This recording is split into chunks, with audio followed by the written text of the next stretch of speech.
following show contains adult content. It's not our intent to offend anyone, but we want to inform you that if you are a child under the age of 18 or get offended easily, this next show may not be for you. The content, opinions, and subject matter of these shows are solely the choice of your show hosts and their guests, and not those of the Entertainment Network or any affiliated stations. Any comments or inquiries should be directed to those show hosts. Thank you for listening.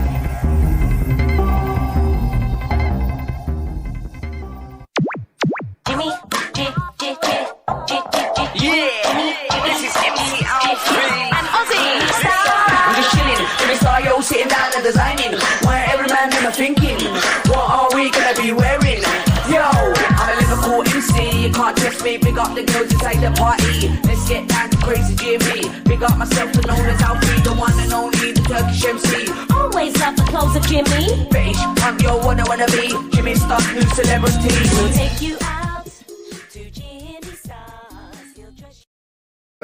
Hello. What's up, everybody? Welcome to the Jimmy Star Show with Ron Russell, bringing you the good times in music, fashion, pop culture, and entertainment. We're happy to be back, and we've been gone. We missed last week. I'm happy people are tuning in. We want to say hi. We've got Angie in the chat room, Teresa Sabins in the chat room, Backpack John. I know more people are on their way. We're going to have a fun show for you guys today. Before we get started, I want to make sure everybody knows that Claudia Wells had a conflict with actual work, so we're switching her out, and she's coming back on in July. And so today we're going to be having Michael Deneen coming on as our first guest, and then he's a great, cool author. And our second guests are going to be Devin DeVasquez and Ron Moss. So now, without further ado, let's say hello to the amazingly, fabulously talented and gorgeous, coolest man about town, Mr. Ron Russell. Hello, Ron. Is he so full of crap? I mean, really, Jimmy, blow it out your ass. Anyway, yes, we're here.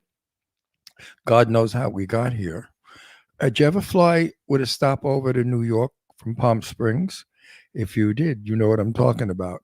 The most horrible, disgusting flight I have ever been on in my entire life. And I have flown all over the world, all right? Crowded in a little crummy plane. They gave us water and pretzels. I mean, that's like when you're in jail, they give you bread and water. What in the hell am I going to do with warm water in a bottle and pretzels? But anyway, that's your treat, your little snack. They say, hi, would you like a snack? I said, oh, I'd love a snack. And we flew. We've been flying for days, it seemed. And then we arrived in Dallas.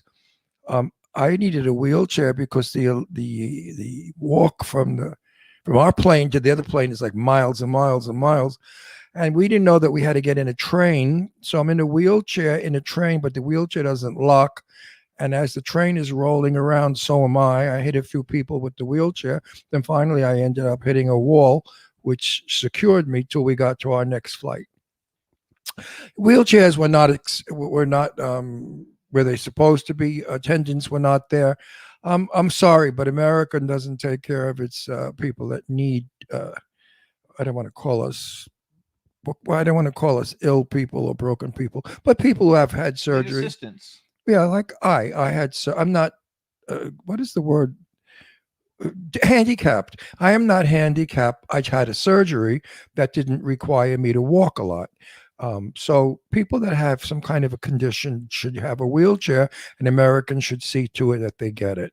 But they didn't. So anyway, we spent 4 hours on the phone making sure he had a wheelchair. Then we got to Dallas. The wheelchair wasn't there. Then by the time the wheelchair got this, the guy left us there and didn't take us to the gate. So we missed the flight, and we had to go take another flight because they were lax. So that's all bullshit where I come from. We call that bullshit. That's the way of today. 30, 40, 50 years ago, we flew 747s. The attendants, the stewardesses had skirts, little tops, little cute hats. We ate food. They said, you have a choice, sir, of chicken or steak. Which would you like? And they did. And they brought it to you on a tray, and you had chicken or steak, whichever you preferred, and a dessert and a coffee. And next thing you know, you were in New York, and it was nonstop from LA. It was 5.5 hours, 6-hour flight. Beautiful. Lots of room for your legs. They showed a movie, or some 747s. You went up a spiral staircase to a cocktail lounge upstairs. I flew with my wife and child on the maiden voyage when the 747 came back from LA to New York to pick up passengers to fly back to LA. And there was a baby grand piano on board. And they were singing in the back and drinking. I mean, this is how flying was wonderful. Everyone dressed beautifully and appropriately for a flight. Today, two guys got on. I mean, from two gay guys. They must have been just left the gym because they had big muscles and muscles all over, but they had on t-shirts with straps and little tank tops. Yeah, and little girl shorts, gym shorts, little gym shorts with the cracks of their asses hanging out, and gay little socks and sneakers. I mean, these big burly guys dressed like that look like stupid. They look like girls with muscles. Anyway. The whole event was terrible. The flight home was absolutely terrible. Except when we got to Texas and we had to get the Palm Springs flight. Then there were like 5,000 gay guys getting on. I mean, one gay after another. It was amazing. And the women that got on were all blonde and blue-eyed and looked good. So it was there's a different system of people from certain places. Yeah, but we missed all the different flights. We got to LaGuardia Airport, and they were supposed to have a wheelchair for them there. They didn't have a wheelchair. Then I had to push the wheelchair uphill to get to the baggage claim. While pulling his computer equipment. My computer equipment with my busted knee. It was just a nightmare. But we got there, and then we had a pretty good time for a couple of days, even though the weather was absolutely disgusting. Atrocious. The weather was atrocious. It was 40 degrees, and it was freezing cold. Raindrops that hit my head. Raindrops like the song? Not really. Raindrops that kept hitting my head were ice cold. Cloudy, gloomy, damp, humid, horrible, disgusting weather. For the entire time we were there, night and day, rain. Like 40 degrees and 50 degrees. We had to use umbrellas to get to the car with wet feet. It was, who the hell wants to live back east? Not me. Even though I said how much I would love to live back in New York, I couldn't take the climate. It was really bad. We're spoiled out in Palm Springs. It never rains, and we have sunshine every day. We can plan a party 4 months from now, and it will be a beautiful evening, and we can do it out of doors. There's a difference. When you're young, you can tolerate anything. You're like rubber. You bounce back. But when you get older, it's very difficult to deal with cold and damp weather. So we also want. Oh, wait! First, everybody wants to see your watch. Oh, it's only my white when I wear it often because I'm wearing a white shirt with a sequin they snake. Still want to see it. Yeah, it's a 40. 49. And 49. Then I want to thank everybody because everybody in the chat room sent lots of birthday wishes for Rom. Yes. We had a beautiful party, so thank you so much. And I mean, I had so many well wishes from so many wonderful people, and they wrote such nice things, caring about my health and wishing me, all sorts of wonderful stuff. And I thanked you all on Facebook. I couldn't do it individually, but I did one big thank you to everyone. So B. Claudia has joined us from Germany. Dawn Hinton is with us. Teresa Saban, thank you. She sent me tons of messages. She's in Florida. It's going fast, and I don't actually know. I know Pack John said, "Oh, Miss Kim is there. Hey, Miss Kim, how you doing? Hope all is well." Our next big event coming up. Who's Miss Kim? Artist Miss Kim. I don't know. She's there every week. Okay. Say hi. I don't know her. Yes, you do. Like we talk about her. We talk to her every week. Yeah, but I don't know her. I've never had her on our show. I've never seen her face. No, we don't know her. We don't have her face, but she's on Facebook. The best part is you're still here, Ron, she says. And Angela Joseph is also there. She's in Las Vegas. Angie, baby, it was so good seeing you. We saw Angie, you guys, the Friday night before we left. We went to Santa Clarita, and she made this incredible meal for everybody. I wasn't eating at the time, still not an appetite after surgery. But everybody else enjoyed what she barbecued and cooked. It was a lovely evening. Yeah, we had a great time. It was a lot of fun. A lot of fun. When Diane was there and Larry. Al and Larry. Oh, yeah, Larry. It was fun. We had a really good time, and now she's in Las Vegas doing something. So we had a good time. We want to thank everybody for all the well wishes. We want to thank everybody showing up for the chat room. We're back now. Our next big event, I think, is the Clown Motel 2 premiere on June 26th. And if I seem a little weird sometimes, it's because I'm not fully recovered yet. It takes 12 weeks. I'm only in my 8th week since surgery. And every now and then I get sort of a loss of energy. I don't know why, but I get like I just ran 100 miles. So if I seem to be like blah for a second, not that I'm bored, it's just that whatever is happening happens. Angela's in Las Vegas working on Arena Wars, the Mahal brothers' new film that a lot of people we know are in. So that's why she's in Las Vegas. What's the Reno Awards? Arena Wars is the name of the movie. Oh, sorry. That's okay. Okay. We want to say hi to Terry and John too. We want to thank Eileen. I don't think she's in the chat room because she's at Mickey Burns's.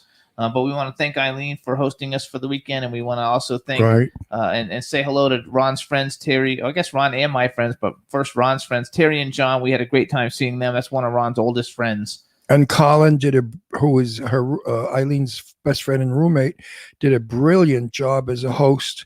He really made us feel comfortable, warm, and welcome.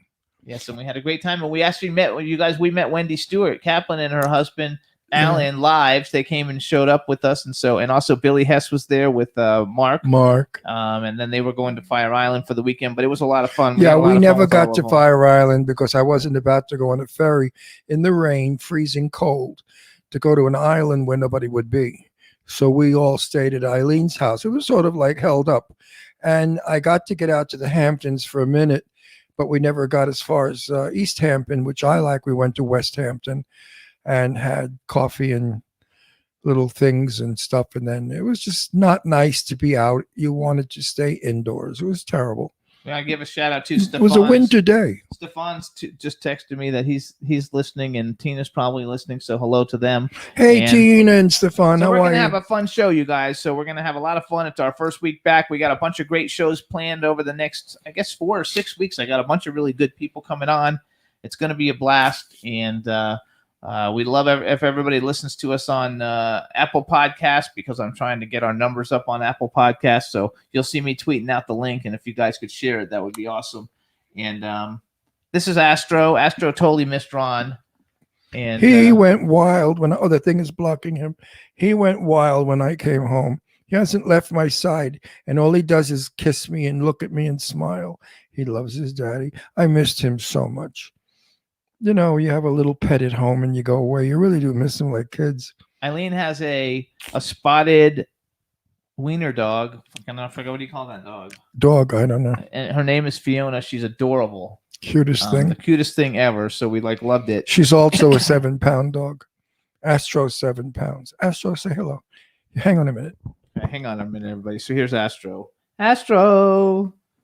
Astro, look at everybody. Say hi. Isn't he like the most cutest thing ever? Hey, Astro, hi. Look at him. Look at his daddy. Oh, my gosh. We missed him so much. Dachshund. There you go. Backpack John's got it. So Backpack John does not know what a glory hole is, but he knows what a dachshund is. I don't think it was a dachshund. Yeah, it is a dachshund. Called something else. No, it's like the spots have a special name. Right. But it's a spotted dachshund. That's right. Oh, my God. That's so funny. So Backpack John got that right. And I will too, Teresa. I'll send you the link. So it is a dachshund. It's adorable. And everything should be good today. You guys are going to love our guests. You guys know Ron Moss. He's a super famous soap opera actor and actor. He's also in Player, the band that does Baby Come Back. He's freaking super awesome. And his wife, Devin Vasquez, is as a model, actress, producer. She pretty much does it all. And she won the very first Star Search Supermodel contest, which is awesome. Oh, and I got to write something down so I don't forget it. So talk for a second. What do you have to write down? Just something. Okay, I'll talk for a second. The first guest is going to be interesting because I'm sure he and I know a lot of people. He's from Long Island. He lived in Huntington, and I understand from his book, was born in Jackson Heights.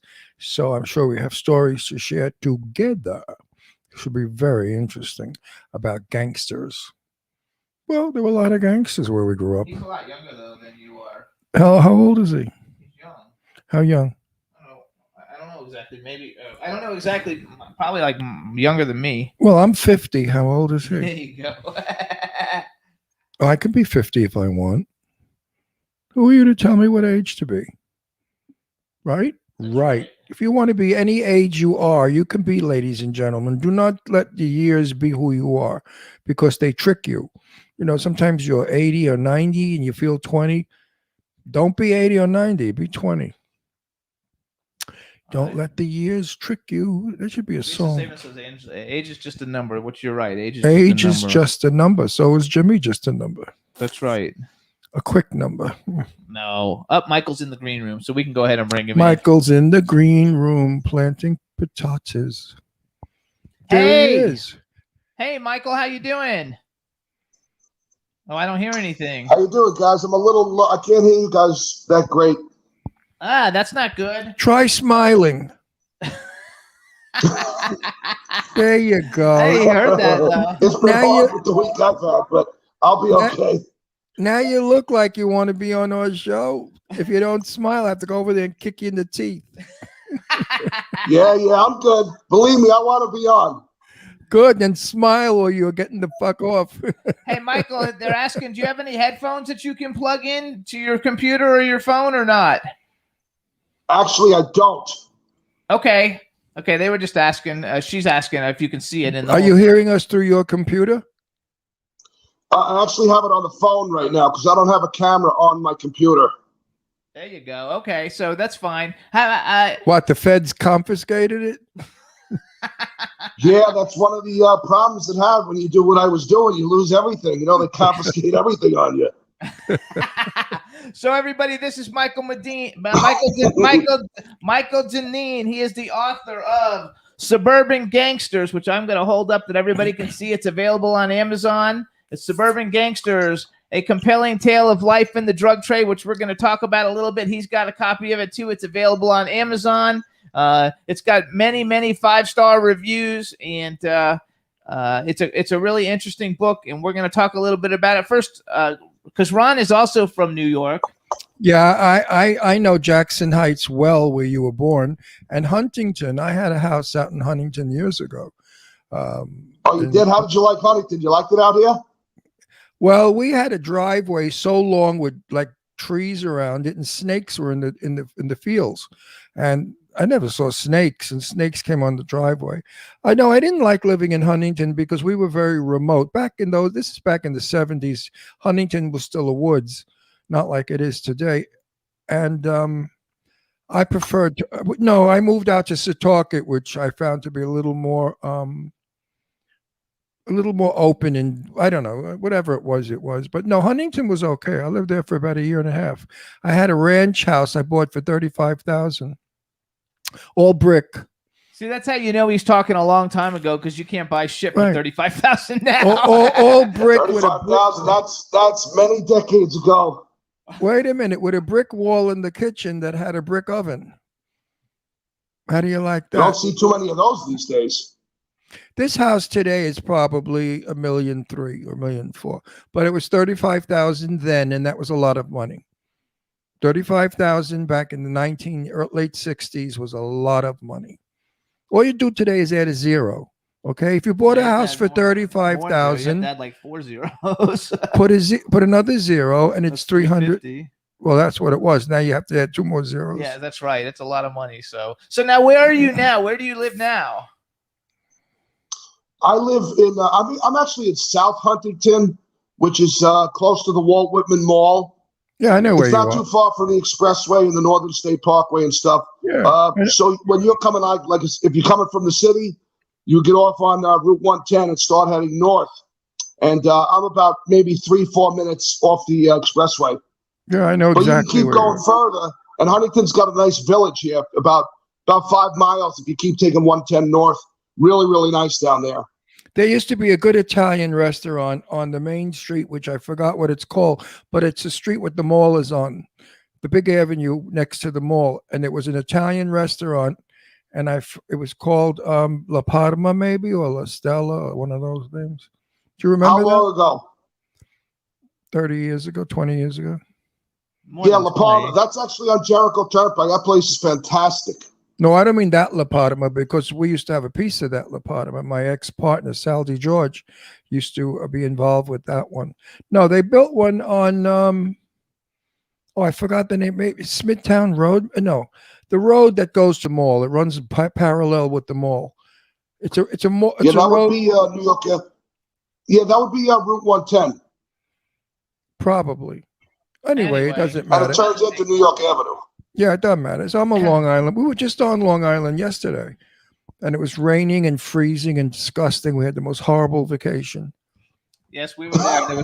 The weather was terrible. Terrible. We're there, and the day we're there, it's sunny, and then it rains, and it's freezing every day until we leave. It was terrible. We were out in Middle Island. Oh, you guys just left. I was wondering why it suddenly cleared up. Yeah. Well, didn't you know it the day we left? It's 85 now and sunny. You know that. Well, I was a toss-up of whether to move back east or not. And I needed somebody to guide me. And I kept telling Jimmy, I wish somebody would tell me what to do. Well, now I know what to do. Stay in Palm Springs, where it's sunny, hot, and never rains. And it's wonderful. That's great. I would definitely recommend that to stay there. Yeah, but you know what? There are no people like New York people. And no matter where you travel in the country or the world for that matter, nobody's like a New Yorker. New York people are a breed of their own. You know that. We have our own style, our own way of being friends, our way of being friendly. When you leave New York, people are not quite so friendly. It's more of an acquaintance kind of relationship. I knew a man that lived in California. This was years ago, for about 45 or 50 years. And he said he never made a friend. And I thought, okay, maybe it's because he stinks and nobody likes him. But it's difficult. No, it's difficult to make a friend when you're not in your town. New Yorkers have coffee together. They go out to dinner. They talk different. They act different. They think different. People are afraid of me out here because I curse and I get tough sometimes. Like I said to you, I'll kick you in the teeth. That's a New York thing of affection. But out here, if you say to some of these native Californians, I'll kick you in the teeth, they call the police and you're arrested. They don't get it that it's a joke. So you have to watch your P's and Q's when you live out of New York. I mean, in New York, we walk up to each other and say, hey, fuckface, how are you? I haven't seen you in a long time. Now, if I ever said that to a friend in Palm Springs, hey, fuckface, they would drop dead. They would fall down on the floor. They wouldn't know what the hell I mean. We have a perverse sense of humor, and we have that swagger that you don't see anywhere else in the country. You're right. You're right. And when we're friends, we're friends. We're not acquaintances. We help each other out. No, I mean, my generation anyway. Anyway, it's not that way anymore in California. I love and I'm staying here. Period. So let's get to your book. So, okay, you guys. So here's Michael's book again. On the back, it says about the author. Michael P. Deneen grew up in Huntington, Long Island, New York. He studied and taught karate for over 20 years. He was a trainer to professional athletes. After high school, he pursued a life of crime for more than 20 years and survived to tell his story. His story. So tell us a little bit about, because I've read about half the book, and I also read all the reviews that were on Amazon, which you have phenomenal reviews, which, it's hard to get a review on Amazon for a book. So the fact that you have like 45 of them or something is really impressive. So tell us, how did the book come about? The book actually was the product of kind of my life story and some of the people that I had been involved with since I was a late teenager. When we were younger, we started getting into drugs at a young age. And by the time we were in high school, none of us were paying attention to school or taking it seriously or anything. And what we did is we gave ourselves limited options moving forward. And once we were kicked out of school or dropped whatever it was, we needed to start making money. Hang on. Michael, I want to interrupt you. We need to know the year you were talking about. What years were this? Okay, this is 1984. Okay. There you go. Okay. So, we wanted to make money. Everybody around seemed to be making money at that time, and we didn't have many options. And suddenly, with the explosion of the cocaine and the crack cocaine, it gave us an opportunity to at least give it a try. So we jumped into the pool hip deep and started at it. And what started out as what we thought would be a smart move became a very bad career move for all of us in the end. Absolutely. So one thing I find interesting about the book, And it shows that you actually are a really intelligent guy. So like maybe you made some bad choices, but the book is written very well. And I've read all over the place how you basically like didn't pay attention to school after like 9th grade. And that you probably would have been really good in school, but you didn't pursue it. It's written extremely well by someone who sounds extremely educated and who's been through a lot. So I wanted to congratulate you on that because it's written very, very well. Or did somebody write the book for you? No, I did it all myself, believe it or not. I couldn't find anybody to help me. I would love to have had some help, but I had to do it myself. I want to bring out a little story for you about drugs, coming from Brooklyn and then living in Astoria, Queens. The name Michael Papa, does that ring a bell? Does that mean anything to you, Michael Papa? No, not offhand. Not at all. Okay. He used to supply all the drugs to Studio 54, to Rebel. And he lived in Bell Boulevard in Bayside. And they found he and his wife shot to death. Oof. Yeah, well, this is what happened back. This was back in the 60s or early 70s. And this is what happened in Queens. Every day I'd read or hear about another guy got killed, another guy was shot, or they got the necktie where they cut his throat and pulled his tongue through. What is it? The Cuban neck. So what have you got? Necktie, they called it. Right. So what have you got to say about the danger of what you did?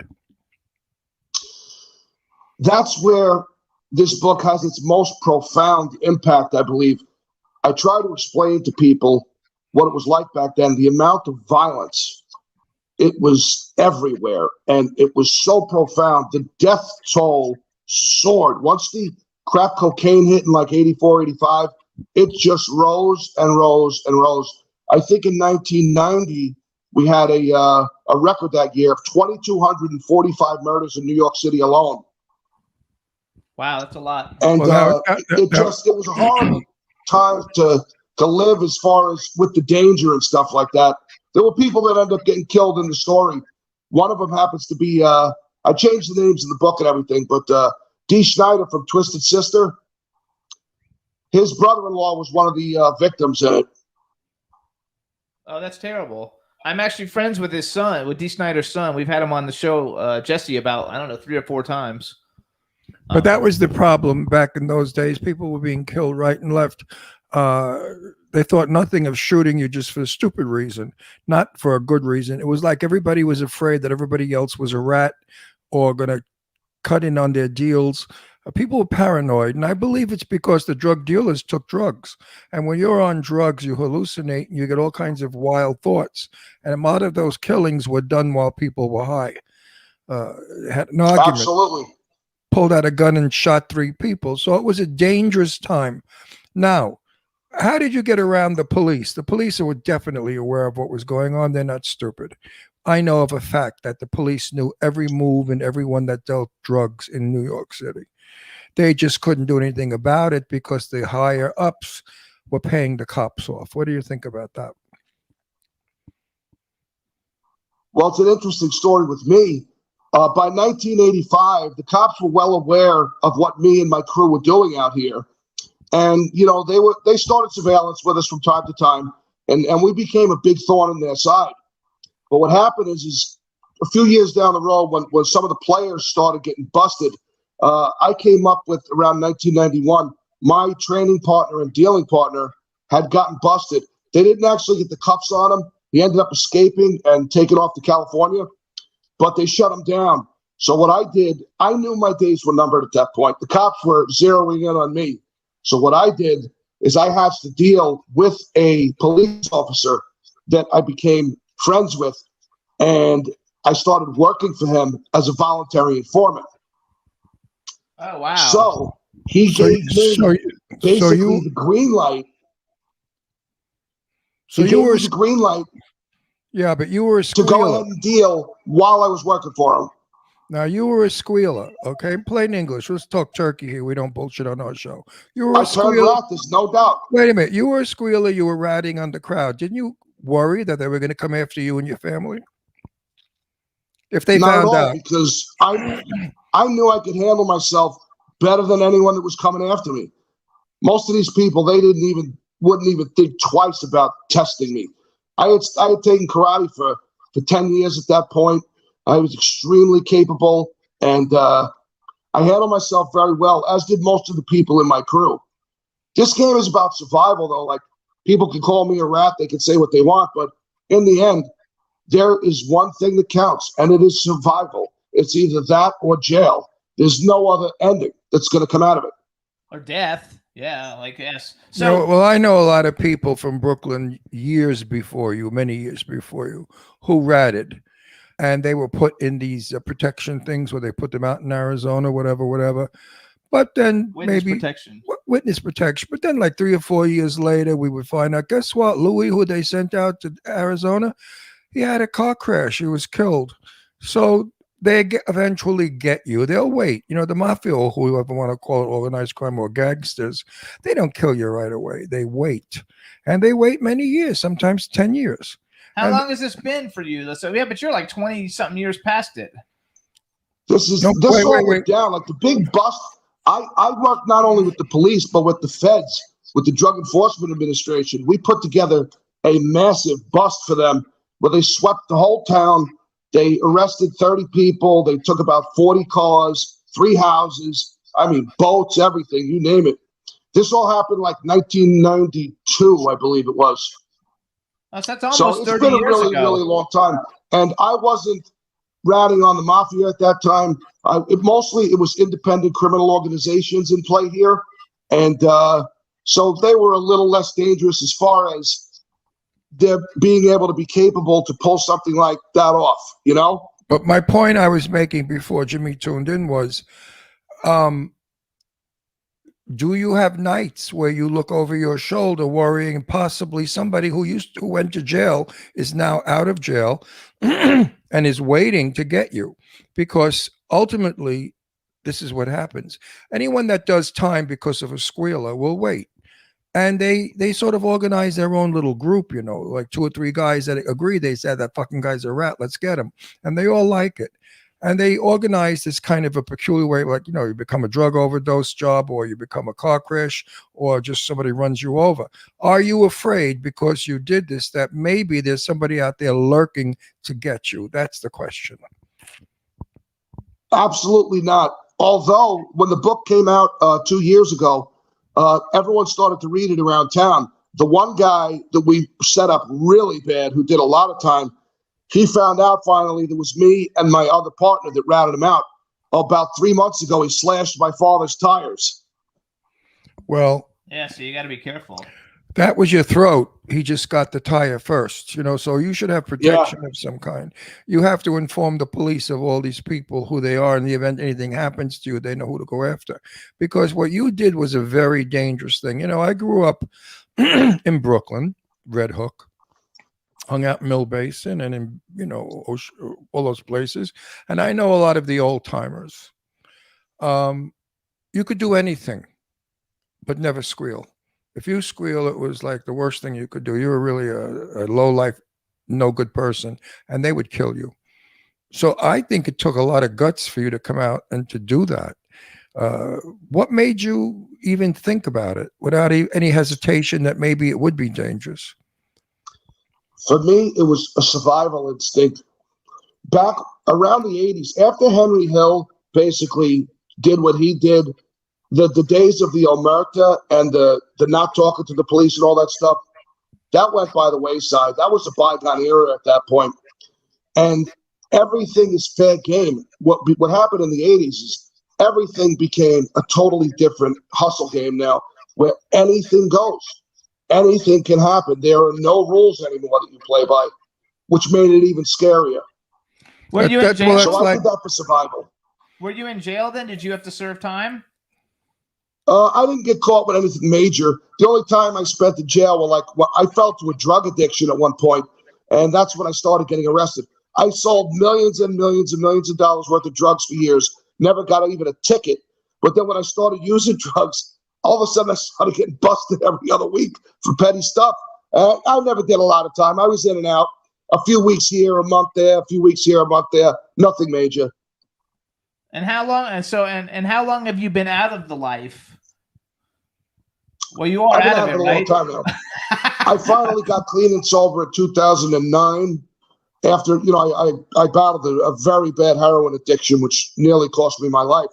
And it was very, very difficult. I kind of did it in stages. But yeah, about 10 years I've been away from all that now. Good for you. Congratulations. Thank What you. Appreciate that. What do you do now legitimately? Well, my goal here is it's kind of, I wrote this book and I'm trying to press. I want to get a TV series out of this because it'll be phenomenal drama.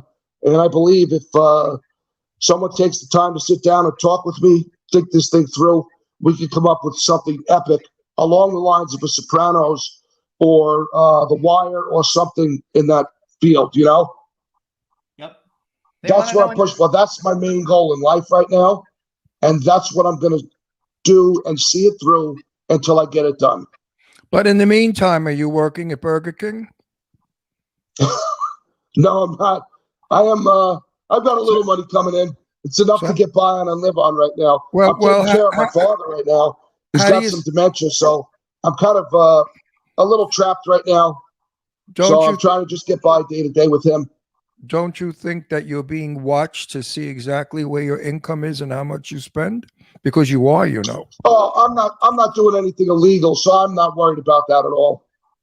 No, not even that. Did you save anything? No, I mean, you can't even spend like if you went into a casino and dropped $300, they know that you're under surveillance. Don't think for 1 minute they have forgotten you, because I know friends of mine. We went gambling, and one of them was throwing $100 bills into the machine and won 16,000, and everybody had a fit, and they yelled at him and they said, "What are you, stupid? We're being watched. You're not supposed to do that." So you have to really live the rest of your life. That was like No. Suburban It Gangster. doesn't matter. It doesn't matter, Jimmy. Gang is gang. Call it what you will. It's all the same thing. Selling a drug, you could do it as a school teacher or you could do it as a drag queen. Anybody could sell a drug. Look at Fire Island, all the queens that sell drugs. There are more drug dealers on Fire Island on the season, and they're in drag. I mean, who would ever choose a drag queen as a drug dealer? Anybody could be a drug dealer, right? Anybody. And especially when I came up in the 80s, that's what ended up happening.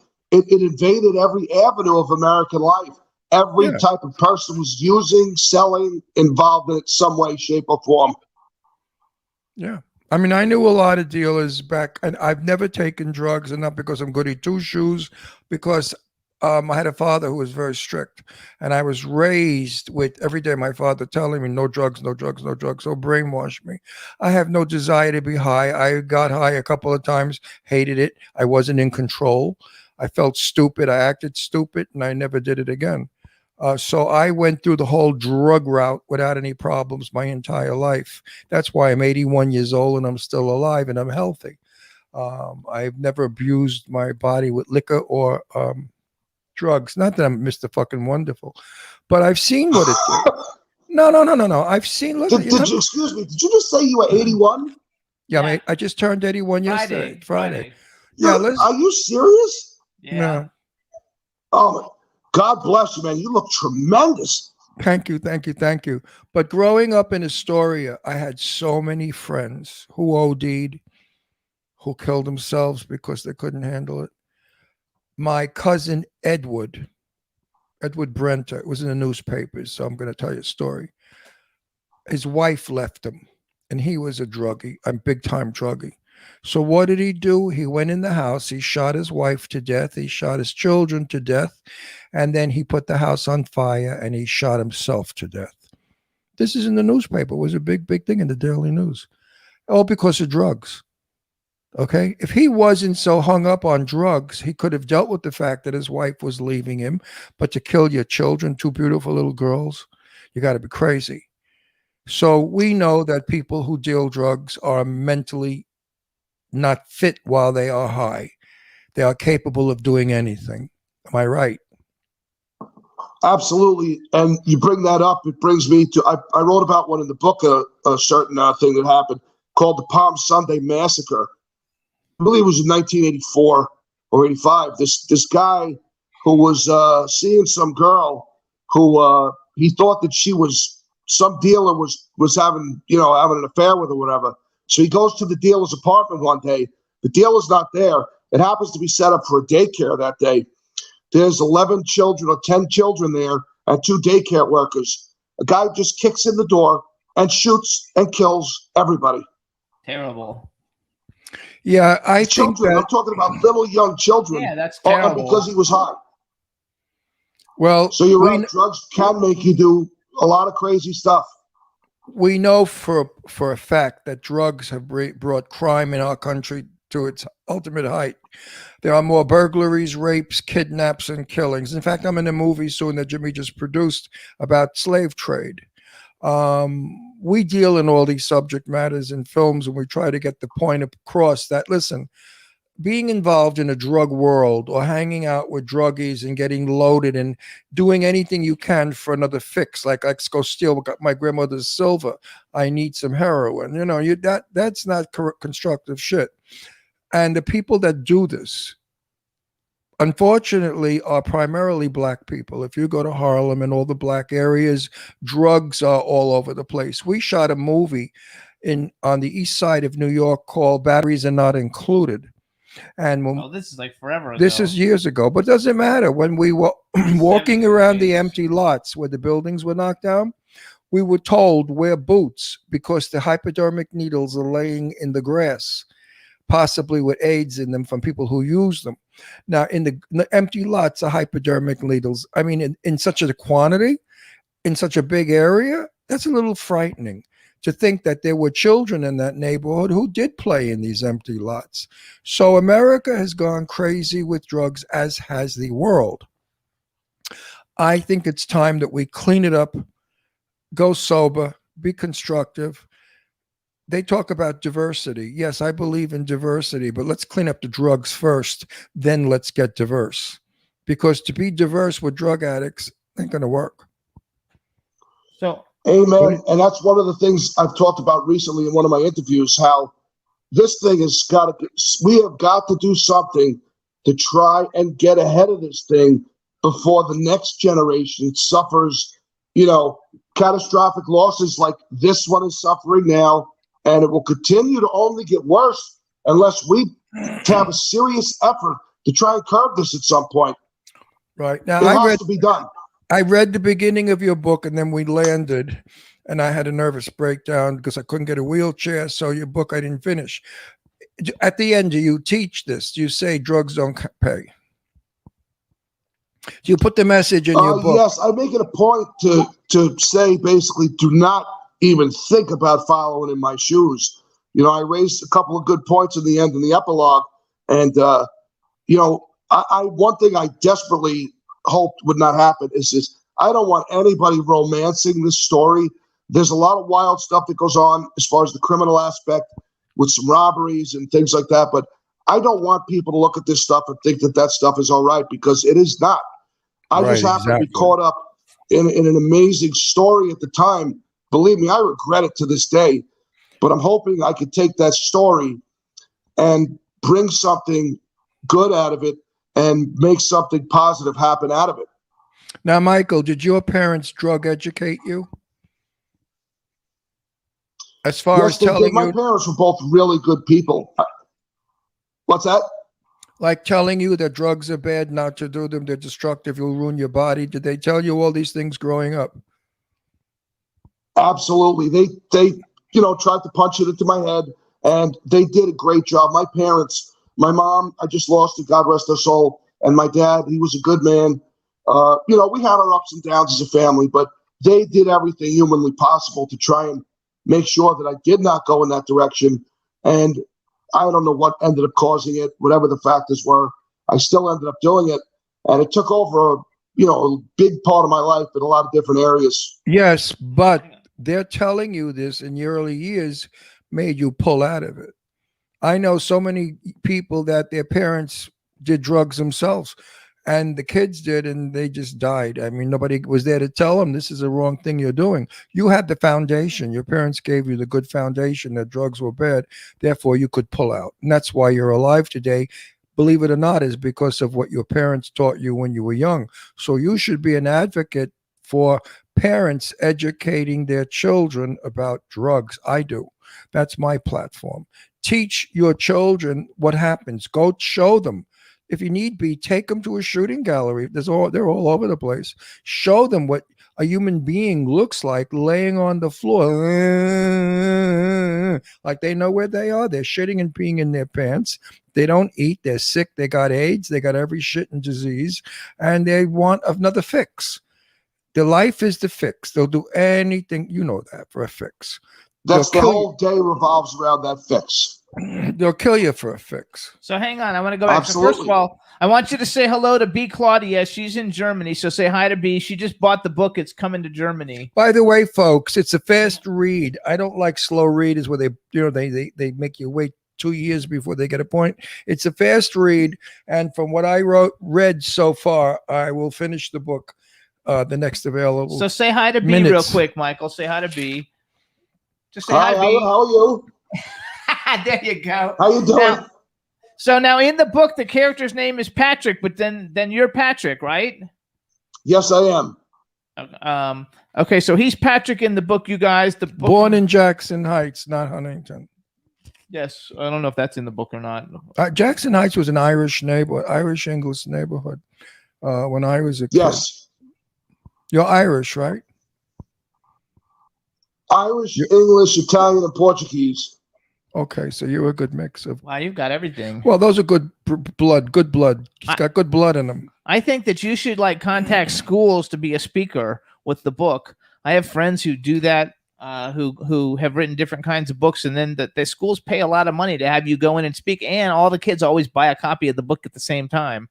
And that way you could talk about the book and not glamorize the book, but talk about what a bad decision you made in trying to and how it's not glamorous and that people should stay out of that life. There are people that are doing this now as we speak. There are a lot of ex-druggies, women that, girls that have gone to prostitution. I mean, they started off to get money for drugs, just banging, cute guys in the car, maybe 6, 7 young guys in the car. And then as it progressed, they were banging bag people, filthy, dirty old men. They didn't give a shit who it was. They would ball anybody, give them head. They were giving head to filthy, dirty men just for the buck. And they became lower than prostitutes. They became strung out junkie broads who couldn't even walk because they were so screwed up. And then, of course, they turned it around. And they look back and they think, oh, my God, how on earth did I ever do that? Well, drugs will make you do everything destructive.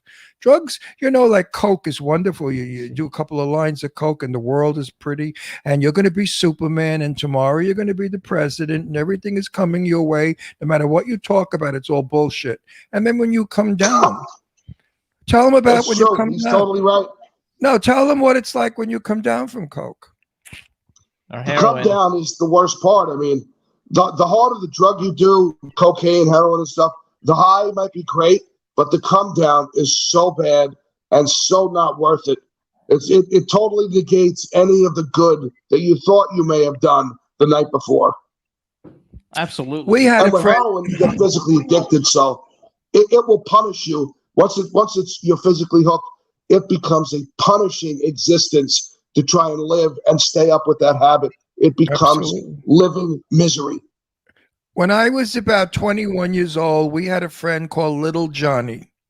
Little Johnny did LSD, and he got on a window ledge and jumped because he thought he could fly. Terrible. Okay. At 19 years old, he died. I never forget that. That's what happens when you do stuff like that. It's so pointless. So I have a question about that then. Okay, so you have this story. Are you the only one of the people from your crew who made it out okay? Did anybody else make it out? Or you still keep in touch with any of them? Or you cut ties with everyone to go clean? Or how has it affected you in your life? Me? If you read the book, you'll basically see what happened to me. But out of most of the major people in the story, they either died or went to prison and came home. I have a couple of people from the book are doing like 3 or 4 life sentences apiece because they got caught for a bunch of murders, robberies, and all that stuff.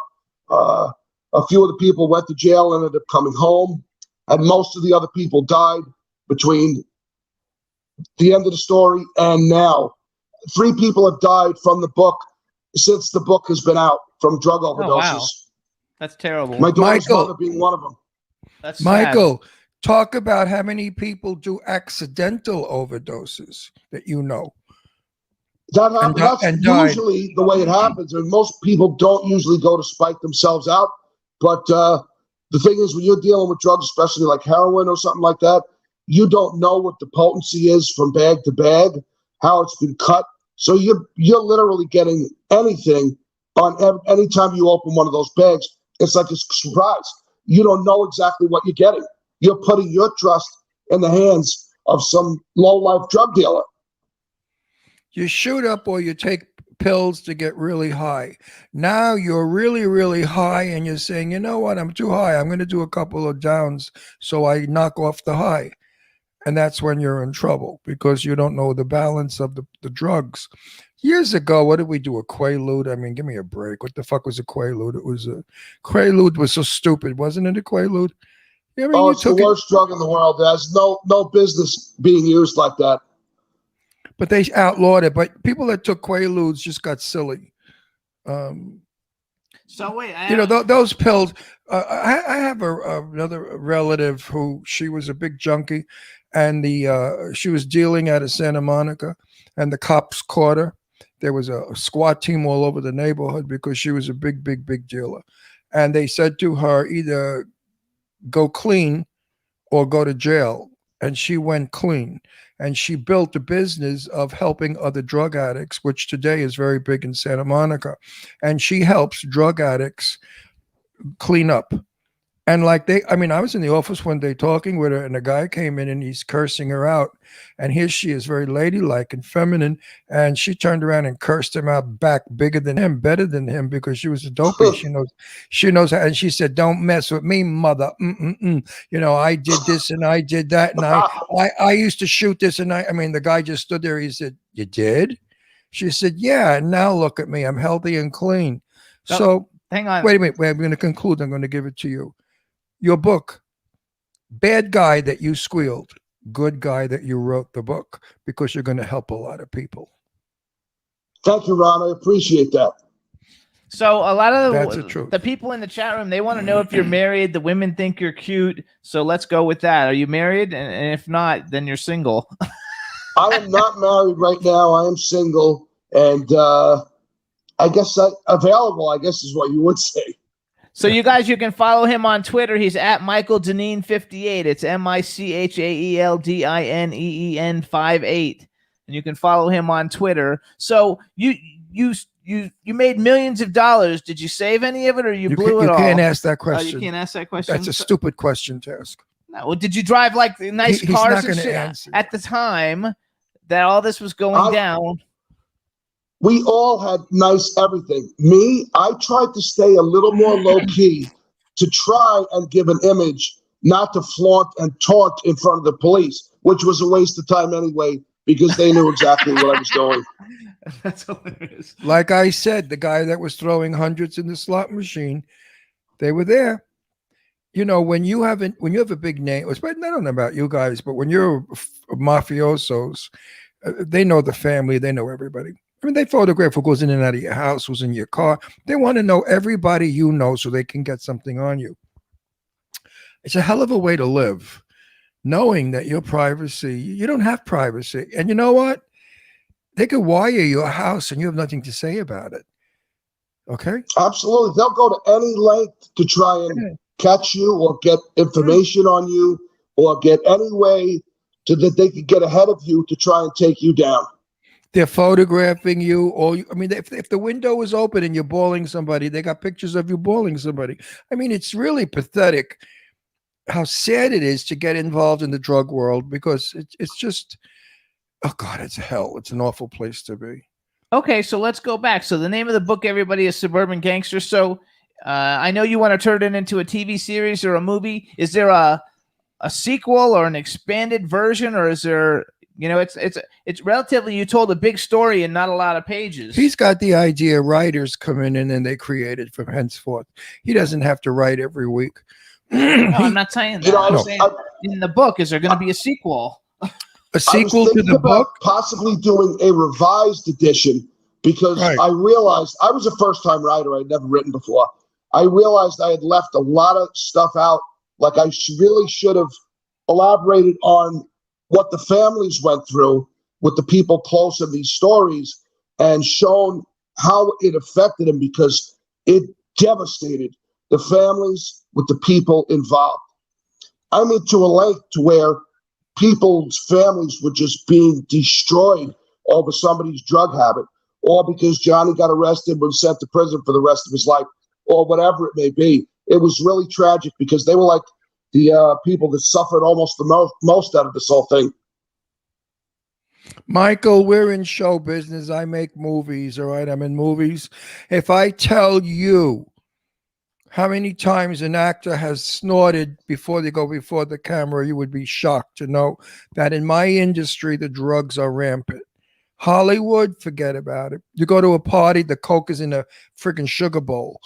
I mean, that's how much. No, really. I mean, you go. I went to a party in Malibu, and there was a beautiful little crystal bowl on the coffee table with Coke in it. Of course, I swear to you, I'm not lying about it. I don't do drugs. I would never get involved in that world. I'm too vain. Hollywood, I mean, I could just tell you, I can't say too much. I'll get in trouble. Just a little while ago, we were around somebody that was high on Coke, and Jimmy didn't know it. I did. What do you mean I didn't know it? You still don't know it. No, and after we're off the air, I'll tell you who was loaded on Coke, and you're going to say no, and I'm going to say yeah. Everybody's loaded everywhere we go. No, but it's terrible. I mean, it still exists. All right, Absolutely. these people are party cokers, but we're talking about the real hard knockoff druggies. You know, the guys that really do the big shit. They're the people they don't last long. So you guys, let's follow Michael Deneen on Twitter. He's at Michael Deneen 58. Again, it's MICHAELDINEEN 58. The name of the book is Suburban Gangsters. You can get it Amazon, all your digital platforms. I would imagine digital and physical platforms, bookstores and stuff. But Amazon's probably the easiest to do it. And it'd be great if you guys would leave a review, leave a 5-star review, how much you enjoyed it. And I would recommend that if you have a teenager you suspect is doing drugs, you let them read this book. I don't know how it ends. By the way, I've only gotten to the middle. But if it ends with excuse my throat. He already told you how it ends. Yeah, but I didn't read it. I have to have my own interpretation. If it ends with it's a no, bad, it's worth for your kids to read. Let them see the glory of, wow, we're going to go and, do a deal. And I'm going to meet this guy on the corner in the dark in the alley. I'm going to give him $100. It's going to give me a little bag of snow. And yeah, it's not that way. Absolutely not. Right, Michael? It's so foolish. And looking back, I realized how incredibly stupid we all were. I just can't tell young people enough how dumb it is to even think about taking a chance at throwing your life away on something so foolish. I love it. The best thing you said, you redeemed yourself. He redeemed it all the way through. Thank you. That's what I was hoping to do. You did. You redeemed yourself for being a stupid drug addict. Now you're an intelligent man and you know the difference. And if you had a son and you saw your son was going in that direction, what would you do? I wouldn't beat his brains in. I would never do that. But I would do everything in my power, everything humanly possible to show him as much love and compassion and understanding as he would need for me to help him get through something like that. You can't browbeat somebody who's in that position. That doesn't work. I mean, you want to think it will work. It sounds great, but those people need love that are in the grips of that type of thing. And it's the only way. My mother, I came out of it because my mother loved me as much as she did. That's right. She gave you the foundation. That's beautiful, too. All right, everybody. So this is Michael Deneen again. Get his book, Suburban Gangsters. A lot of fun to read and a lot of good information. And everybody look forward to be on the silver screen sometime in the next year or two. Michael, thank you for being open and honest and telling us the things that you did. You were a great guest. We'd have you back again when we need to, and the book needs to be refreshed. Keep up the good work and spread the word. Drugs, justice for stupid people. Drugs kill. Jimmy and Ron, thank you so much. You guys are a terrific bunch of guys. I had a great time here today, and I'd love to come back and see you again. You sure Alrighty, will, Michael. Thank you. Bye now. Bye-bye. Bye. Have a great day, fellas. You too. You too. Take care. Bye-bye. I don't know why my throat's going. I think it's from New York, from the humidity and the rain, and I think I'm getting something. Imagine. Anyway, he was a good guest, and he was honest enough to say he was a squealer. That's nothing that people don't want to say. You know, people. I know my friends. If any of my friends are listening, they're going to call me later and say, "That guy was a squealer. Why'd you have him on your show? A rotten squealer." Because he squealed and he's doing good. His squealing was to get his ass out of jail. Okay, but also now he's redeemed himself by writing this book, and he will help other people. So sometimes you got to deal with bad to get good. So now, real quick, before we bring on our next guest, let me just say, everybody, you can listen. We appreciate everybody tuning into the Jimmy Star Show with Ron Russell. You can listen to us on Apple Podcasts, iHeartRadio, Spotify, YouTube, Google Podcasts, SoundCloud, Radio Public, Stitcher, TuneIn, Pandora, and Amazon Music. We're on a bunch of other ones, but that's probably the most. And those are the ones everybody likes. We're on everything you could think of. That's right. Everywhere you can possibly think. You buy it, we're on it. All right, so we're gonna bring in our next guest. Yes. She's so beautiful in person. Oh my God, is she Hey! I love her. Hey. Hi, Ron. Hey, Hi. Jimmy. Hi, my new best friend. How are you? How are you feeling? I feel terrific. You know, for such a short time, I feel good. But you are so beautiful in person. Oh, and on screen. No. On screen, screen you see 3-dimension. In person. I mean, there's Ron. There's Ron. Yeah, but I'm not as beautiful as my husband. No, you are. You're more beautiful than him. Get out of here, Ron. We're gonna get to it. We have to know how you got her because she's a beauty. Hang on, we gotta introduce them. And she's a sweetie pie. All right, everybody. Now we want to welcome to the Jimmy Star Show with Ron Russell, Hollywood's coolest and most gorgeous power couple, the amazing Devin DeVasquez and Ron Moss. Hello, and welcome to the show. Oh, hello, and thank you for having us. Prince, hello. Say hello Hang on. to you guys. Okay, so you guys look at this dog. This is the coolest dog ever. He's 3 pounds, right? 3 pounds? 2.5 pounds. And when we were at Sue Wong's party, Ron was walking the dog, and it was so cute. And it has its own Facebook page. It has more followers than I do. What's Instagram? Instagram. Mr. Prince. Mr. Prince. Mr. Prince, 1999. And this is Astro Boy, our little 7-pound baby. Look at him. Hang on. He's a rescue too, Mr. Yes, Prince. so's Astro. Hi, Astro. Say hi to Devin and Mr. Prince. Ron disappeared. I think he had trouble with the sound, maybe, because I heard him doing a test. He's such a perfectionist with his sound. Of course he is. He's like in one of the greatest bands ever. Of course he's perfectionist. That just works. So you guys, while we don't have Ron, we have a chat room full. But wait a minute. While we don't have Ron, we could talk about her. No, wait. We have to just say hi. We have a chat room full of people. Say hi to everybody in the chat room. Hello, everybody. I wish I could see their comments. Every once in a while, they'll throw them up on the. Meanwhile, in person, she's the sweetest, the nicest, the most down-to-earth little girl. And I flipped over her and I said, she's my new best friend. Okay, Ron, can you hear us? I think you're terrific. No, he can't hear us. Ron, how come? I wonder why he can't hear us. That's nonsense. Because he's a stickler for his sound, and he was trying to get me to put your ears on for better sound, and look at him. You can't even hear him. No, we can hear him, I think, but he can't hear us. So tell him to pull his headphones out. Pull your headphones off. Take your headphones off and just unplug it and just do it live without the headphones and see if you can hear us. Just unplug and do it live. Yes, we can hear you. Yes, we can hear you, but we can't. Hear you for some reason. You can't hear us? I don't know why.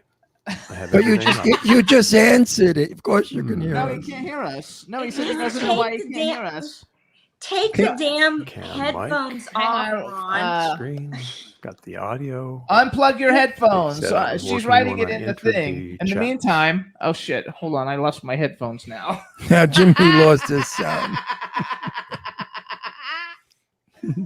Birds of a feather flock together. He goes overboard with the sound sometimes because he thinks it's going to be much better. I wonder if he just the can. naked sound of the. I wonder if he can see the of the chat phone. though. Hang on, let's see. Unplug Can you your text? headphones. Can you text message him? Unplug your I headphones. can't because I'm on my phone here. Unplug can- your headphones. There you go. Did he get Unplug your that? headphones. I don't know if he can see. He should be able to see that. I hope he can see it. Otherwise, he can come and sit next to you. I will. Unplug my if headphones. you guys Yes. let me Okay, go try it. to his office and come back, I can go and because he can't hear, I can do that. Or we can just forget about him and just talk about Mr. Prince. And you and Mr. Prince. You and Make Mr. fun of Prince. That's We're cool. crazy with these dogs, you and I. My Astro was so happy to see me after our week in New York. He hasn't stopped kissing me and hugging me and running all over Take Ron, me. the can you hear us? headphones off. Hold Ron. on. Now you can hear us. He's I got can he's hear got you. real equipment. Oh, you can hear Yeah, us. See that? Yay! I'm in there and I can hear you now. Okay, we're making Yay! fun Okay. of you. Well, I hope he didn't hear about the boyfriend you have, Devin. You know, I did this. We were sitting in Sue Wong's whatever room, and I called up Sean Kanan's wife, my sweetheart, Michelle. And I said to Michelle, there's a woman here at Sue Wong's who's been seeing your husband, and she's going to take him away from you. So Michelle said, oh, good. So hold on, everybody. And now- then I handed the phone to Devin. Michelle was hysterical. So everybody, now we want since we welcome Devin, now we want to welcome Ron Moss. Ron, say hi to the chat room. We got a chat room full of people. There we are go. here. We are here. There we go. So how are you, old buddy? You're looking good. I'm good. I'm really Good, good. I'm feeling good. good. Everybody's I wonder if why, you'll why Ron. the beard and everything, Ron? Why did you tell him? Okay, tell us. He's playing Okay. Satan. Go for it, Devin. No, you tell him. I'm preparing for a role in a Texas Western.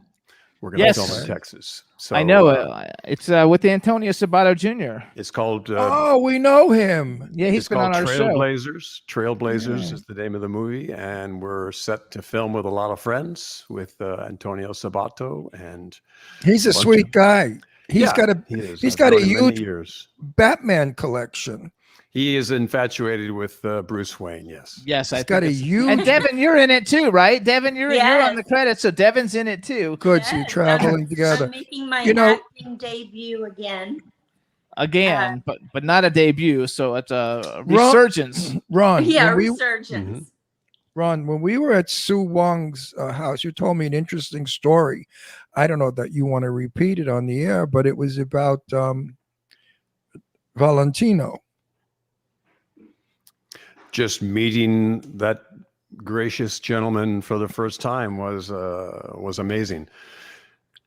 He contacted me in my dressing room at CBS. We talked for many, many months, and then he invited me to Rome to come to his big old mansion in the old section of Rome. Believe it or not, there's an old section of Rome. Rome is old. Yeah. But when he rounded the corner and came to meet me in his dark suit, that's his color, this dark blue suit. I swear he went into slow motion. In my head, in my mind, I saw him coming down the hallway in slow motion. He just had an elegance about him, and he reeks of elegance, and everything's white glove service type of thing for him, and he's kind of English aristocratic, even though he's very Italian. But he's very gracious, very generous, and very creative man that taught me a lot about fashion. I wasn't a fashion buff. I always told people I don't give a rat's ass about fashion. But he really showed me why fashion is the way it is and gave me a new appreciation for it. So going to his 30-year retrospective and seeing 30 years of his work, of this creativity that he's done.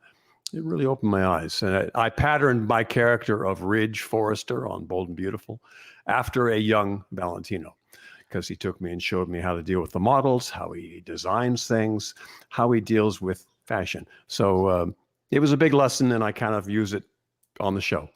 Okay, so hold on. I wore his shoes for years. Wait, my turn. I loved his shoes. He had the best suede. So first of all, soft suede. First of all, for anybody who just in case you don't know who these two fabulous people are, that's not Devin possible. DeVasquez, you guys, was the first spokesmodel winner on Star Search, which also got her the cover of Playboy. You were the first one, right, on Star Search? Well, I won $100,000 as a spokesmodel in 1986. It was the third season for Star Search, and it was one of the biggest shows. I say it's the grandfather of all of these shows, like today American Idol and Dancing with the Stars, because you had all the categories from dancing to acting to modeling. I loved it. And because I won the show, Playboy featured me in another pictorial and with my name on the cover. That was a big deal back then. I was the first Hispanic playmate to have a cover from winning that show. So that was a big honor. November 1986. And then she's part of the cast of one of the greatest high school movies of the 80s ever. It's like one of my favorite movies, and everybody in it became a superstar, and that is... Oh God! Now Can't Buy Me Love. Can't Buy Me Love with Patrick Dempsey, the greatest movie ever. It's such.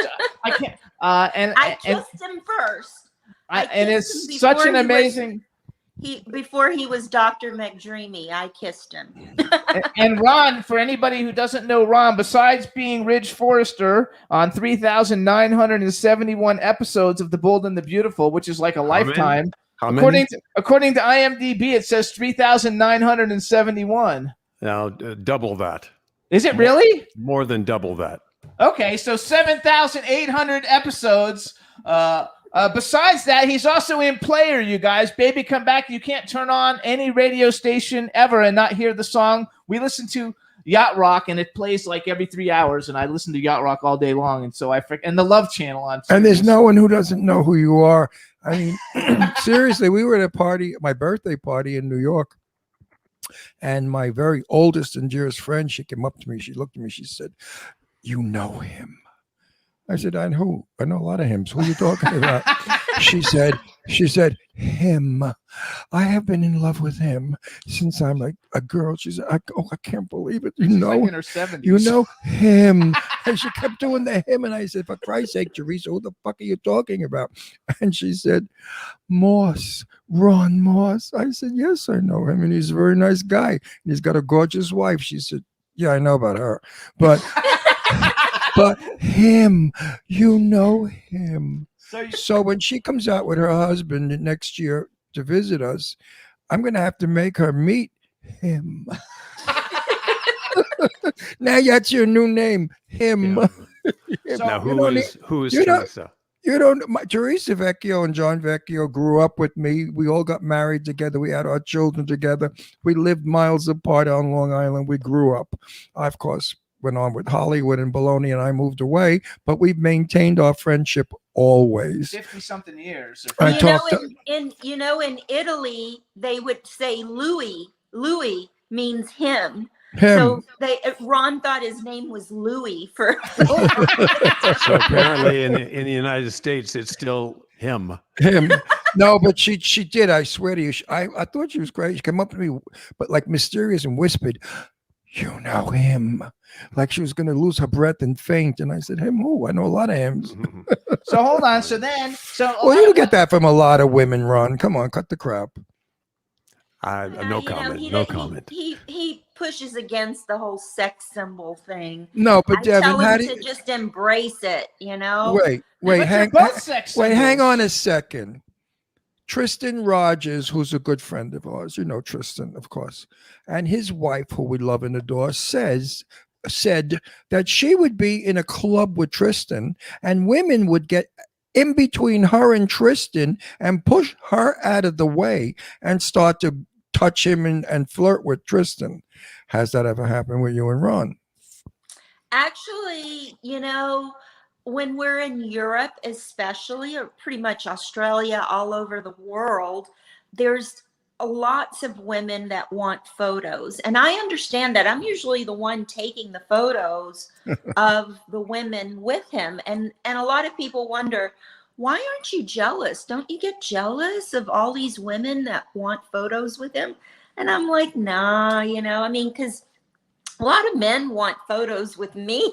So well, especially if they come in with a Playboy magazine, open it up and ask you to sign it. But Teresa Rogers also said the same thing. She said, "Oh, Ron, please." She said, "It's boring." She said, "It's just boring." I understand it because I've been in the business for so long, and it's not something to get jealous over.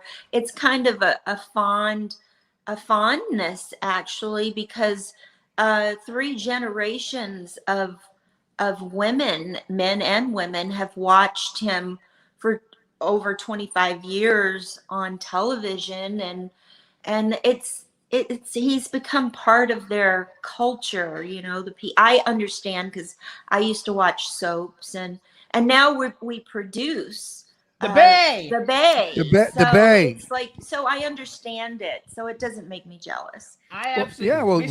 Tristan won an Emmy for The Bay. No, he didn't. Studio City. Oh, Studio City. I'm sorry. They've got a whole bunch of Emmys for You The guys- Bay. you guys- So how many Emmys has The Bay won? We have 10 between the two of us, 5 each. Woo! Congratulations. It's a great show. So we've actually had Christian on our show, and everybody who's done guest appearances, from Dot Marie Jones to everybody. Like, we probably had like 30 people on our show from the Bay. To your lover, Sean Kanan.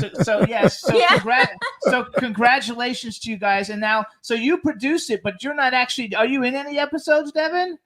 Or I'm you're just not. the producer? No, I did a little cameo on the plane, looking at Mr. Blackwell.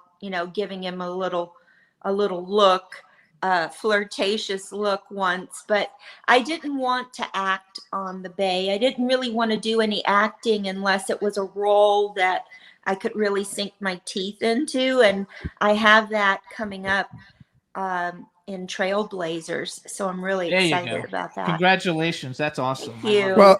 Well, Studio City is doing well also. Yes, and we made a little cameo on that. I know. I haven't seen it yet, but I will. It's pretty funny. Ron is very different. We have to watch it. Actually, now, the question: how did you meet my love, who I love so much, Sue Wong? She's a broad, Everybody thinks she's a stuck-up girl, but she's not. She's just a broad, and a nice person. I interviewed her for my website, woman2woman.tv. I interviewed her because I admired her story. Yep. Her roots from China to becoming the success that she is. And I interviewed her, and then I met her. We met her together, Ron and I, at a art gallery in Beverly Hills, and she invited us to one of her parties, and we've been frequent guests ever since. I know that. I love her. I know she's so very fabulous. fond of the both of you. She really speaks well of the We both love of her you. too. But when you first meet her, you figure, oh, this broad's got so much money. She's got so much clout. She knows so many people. She's so phony. She's so this. She's so pretentious. She's so braggart, and she ate rat when she was a kid. There's more to Sue Wong than that. There's a beautiful human being inside who only wants to be loved and to love back. And she really is good to her friends, the real friends, not the phonies that, gather around her. So Sue and I have become very close, and I'm so happy because we met you guys through her. She's also extremely creative. Oh, she's the ultimate artist. A true artist, a true creative spirit. Ultimate artist. She does everything for the sake of beauty and health and spirit and nurturing all of those things. So it's wonderful.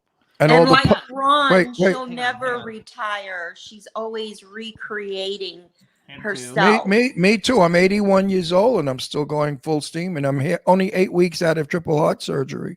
So I'm. How are you doing with that? How are you feeling? I feel wonderful. I feel terrific. My doctors are amazed that by the 6th week I was running around and going to New York, and I heal quickly. I have barely a scar, and I feel good. I had no choice. I had to have it. It was either that or die in a couple of months of a massive heart attack. So, of course, I went through the surgery. It's a painful surgery. It's a dreadful surgery. The first 3 weeks or 4 weeks, you're out of it. All you do is sleep. It's a terrible time. But now I feel like a 20-year-old. Great. Mhm. Great. Mhm. So hang on, I want to go back to you guys. We have to brag a little bit. But wait a more minute, I want to first. say something else before you brag. Okay, well, We're coming to your party. You didn't even know yeah, but that. that's not supposed to be a. Are public you? thing. Oh, I'm not supposed to make that public. Guess what? There's no such thing as a party. We're not going anywhere. But yes, we'll see you at that non-existent party. We'll see you. We'll see you both And actually, soon. I have an invite for you guys too, because a friend of ours is doing a movie, and they have a movie premiere, and they said, "Oh my God, you have Ron and Devin on, and we would love to put Ron in one of our like upcoming movies. We invite him to our premiere of the one that they have out now." And I said I would ask, so in an email I'll send you some information, and you guys can see if you'd like. If to it's a come. movie he can change his look for again. Absolutely. Yeah, so he I does know that. Ron is dying to be in one of the movies that I do. No, this is better. No. This is better. Ron can't This is wait better. to be in one of my movies. They pay $200 a day, Well, not and this is and different. Ron can't This wait. is different. Sometimes I'm make making fun a of joke, it. you moron. I'm going to punch you right through a wall. See those glasses? I'm going to punch him right in his glasses. So you All guys the listen. wine. All the wine I can drink. Yeah, so all the wine. No, you can drink. seriously. Oh, which I forgot too. One thing I need to make sure we bring in But here. wait, even my though we- movies are class movies, like Killer Clown and Clown something else, and then Clown's sister and Clown's mother-in-law and Clown's ass. I mean, every friggin' film I'm in is got a clown. Ron, you would love it. $200 a day. Could you imagine? You get 3 days work. You can take your wife out to dinner. Hey, you It guys. sounds wonderful. If you're having if you guys want to actually get a chance to meet Ron and Devin, they're doing a fan room live on Saturday, June 5th, 4 p.m. Eastern Standard Time. You go to fanroomlive.com. It's a virtual meet and greet. You'll get to talk to them one-on-one. You'll get to take snapshots of the screen. It'll be a lot of fun. Again, it's June 5th, which we'll mention this again at the end of the show, but it's June 5th at 4 p.m. Eastern Standard Time, and it's fanroomlive.com to get tickets. You see how much fun we're having? You'll get to have that kind of fun. Yeah, too. because you could be the interviewer. You can talk to them and ask them questions. Of course, keep the questions polite. There are certain questions you will not get answers to. I want to get back to the Hang on. I want to talk to the beautiful one. No, wait a second. So you They're guys both can, beautiful, you can but the go girl to beautiful. DevinDeVasquez.com. It's DeVasquez.com and RonMoss.com. But Ron is 2 N's, so RonNMoss.com for more information. And then they have their own site that's them together that has things that they endorse. What I didn't write that one down. It's like DevinRon.com or something. What is it? Devron.com. And like one of, Chevron. yes, oh, there you go. And one of the very cool things that they've done, you guys, is, Chevron, and I love it. you guys can get all kinds of merch on the website, but they wrote a book, and it's written by the two of them, and it's a humorous look at relationships, and this is the greatest title ever. It's My Husband's a Dog, My Wife's a Bitch. And it's by Ron Moss and Devin DeVasquez. Tell us a little bit about it, because I thought that was like genius, and you guys have such a following. Like, how cool to have a relationship book. Well, first of all, we should get back. I mean, I know how they met because I already did that at Sue's house. But tell our audience how you guys met.